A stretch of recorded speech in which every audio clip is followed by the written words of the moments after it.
ইসলামী আন্দোলন বাংলাদেশ, জামাত ইসলাম, বিএনপি সহ রাজনৈতিক যে দলগুলো আছে, আমরা বর্তমান সরকারের নীতি নৈতিকতা এবং বিশেষ করে তাদের অন্যায় অবিচারের প্রতিবাদে আমরা মাঠে ছিলাম। ভিন্ন ভিন্ন আমাদের প্ল্যাটফর্মে ছিলাম। বিএনপি ছিল বিএনপির প্ল্যাটফর্মে, ইসলামী আন্দোলন ছিল ইসলামী আন্দোলন প্ল্যাটফর্মে। যার যার অবস্থানে থাইকে আমরা এই প্রতিবাদ বা বিরোধিতা বা অন্যায়ের বিরোধিতা করে আসছি। এখন জোটের ব্যাপারটা সেটা তো একটা ভিন্ন একটা কথা। সেটা আমরা সময়ের পরিপ্রেক্ষিতে, অবস্থার পরিপ্রেক্ষিতে সেটা আমরা দেখব যে আসলে ইসলাম দেশ মানবতার কল্যাণের জন্য কোনটা করলে ভালো হয়, সেটা পরিবেশটা এখন আসে নাই।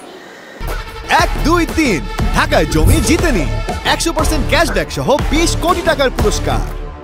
জামাতের ব্যাপারটা আগে পরে তারা তো বিএনপির সাথে জোটবদ্ধ ছিল এবং তাদের তো কার্যক্রমটা আওয়ামী লীগের সাথে একাত্রিত হয়ে যুগপৎ আন্দোলনে থাইকা তখন তো বিএনপি সহ তাদেরকে হটিয়া তারা তো আওয়ামী লীগ তো ক্ষমতায় যাওয়ার মূল অনেকটা, কিন্তু এদের সহযোগিতাটাও কিন্তু অনেকাংশে দায়ী কম না।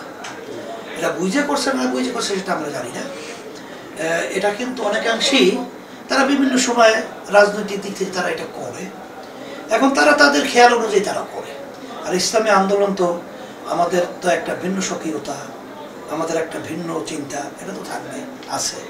তো সেটা আমরা দেখব যে আসলে কোনটা করলে আমরা মূল লক্ষ্য ইসলাম দেশ মানবতা, যেখানে এর থেকে আমরা ভালো উপকার পাবো এবং দেশের জন্য কল্যাণ হবে, ইসলামের জন্য কল্যাণ হবে, মানুষের জন্য কল্যাণ হবে, সেটা কোনটা করলে ভালো হয় সেটা ইনশাআল্লাহ আমরা করব।